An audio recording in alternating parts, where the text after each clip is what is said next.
رفت و غزلم چشم به راهش نگران شد.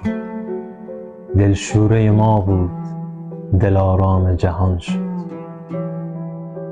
در اول آسایشمان سقف فرو ریخت، هنگام ثمر دادنمان بود خزان شد.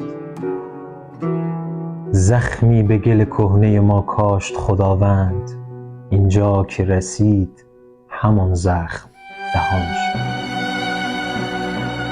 آنگاه همان زخم، همان کوره کوچک شد قله یک آه، مسیح فوران شد.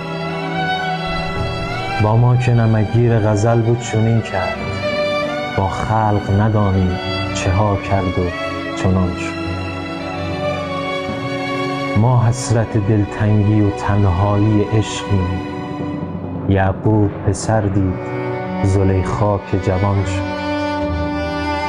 یک حافظ کهنه، دو سه تا عطر، گل سر، رفت و همه دلخوشیم یک چمدان شد. با هر که نوشتیم چه ها کرد و ما گفت، مصداق همان وای به حال دگران شد.